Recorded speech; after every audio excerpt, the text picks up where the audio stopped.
Playgroups and Prosecco by Jo Middleton. Read by Elizabeth Bower. Monday, the 1st of January 2018. There's nothing quite like the first page of a new diary to make you feel vaguely inadequate, is there? I say nothing, but trying on clothes in front of a 14-year-old girl is definitely up there in the top 10 ways to make yourself want to cry into the fridge. As I proved last night, when I tried to get Flo to have a look at my outfit before I went over to Cassie's "It's super casual, Frankie darling, no need to bring anything as the wine cellar is well stocked" New Year's Eve party. I'd been feeling understandably anxious since hearing the words wine cellar. Who has a wine cellar? Downton Abbey in 1912, maybe. No one in Dorset in 2018. I'd given myself a good talking to, though, and compiled a new Pinterest board full of inspirational quotes about not comparing yourself to others. "What do you think?" I said, swooshing down the stairs and into the lounge, feeling pretty good in my wide-leg trousers and velvet wraparound top, thigh chub hidden successfully, drawing attention to my relatively small waist, as advised by Lorraine Kelly. Flo sighed, looked up from her phone and raised her eyebrows. "Yeah?" she said, lifting her voice at the end of the word just a little. Not enough to make it a question exactly, but enough to make me question myself and how I dare to ever go out in public. She looked back down, addressing the next sentence to the screen, as though I had really wasted enough of her time already. "I mean, it's fine. You just look a bit like a supply teacher." Our regular supply teacher when I was at school was called Mrs. Cartman, and she had swollen feet that ballooned dangerously out of her orthopaedic shoes. "In what way?" I asked. "I don't know," she said dismissively. "You look fine."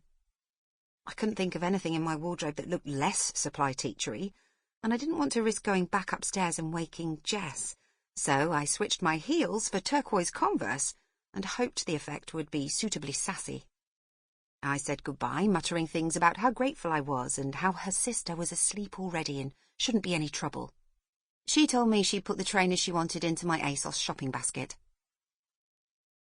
I wish I could say that Cassie's New Year's Eve party turned out to be a defining moment in my optimistic fantasy of reinvention, but I'm not sure it was.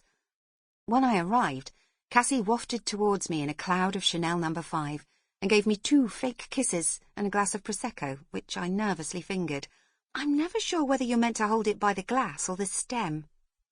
I stood for a while with a couple of women who were talking about children's tutors, but given that all of Flo's homework support comes from me, via BBC Bite-Size, I didn't feel I had much to contribute. Fortunately, I spotted one of the mums from Busy Beavers, the playgroup I take Jess to on Thursday afternoons, loitering by the drinks table. She doesn't know, but I once saw her crouched behind the sand table, eating loose Wotsits out a handbag, so I recognised a kindred spirit. Possibly a little too kindred, on reflection. I don't think Cassie appreciated our boasty parent Scotch bingo. If anything, though, it was the other guests who were to blame. If they hadn't kept mentioning their children's achievements, then we wouldn't have had to do so many shots. My new BFF, surely, is called Sierra, which is the sort of exotic name I always wish my mum had given me, rather than Francis, which makes me sound like a nun, and is why I've always made people call me Frankie. I'm slightly annoyed with myself for not making more of an effort to mingle, as I wanted my first new diary entry to be full of wit and charm and anecdotes from meetings with interesting strangers. New year, new me, and all that jazz. Also, I really do need to make some proper friends. We've been in Dorset over a year now, and yet I'm still clinging desperately to the idea of London. I guess mid-divorce isn't necessarily the time for meeting new people and making a positive first impression.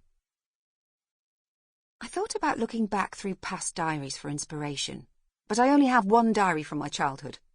It's from 1990 and has a picture of Garfield on the front. He's holding a pen, but there's a thought bubble above him that says, "I'd rather be eating lasagna," which is basically me right now. I wrote every entry in a different coloured ink, which I think shows a decent amount of dedication, but the entries stop on the 13th of January.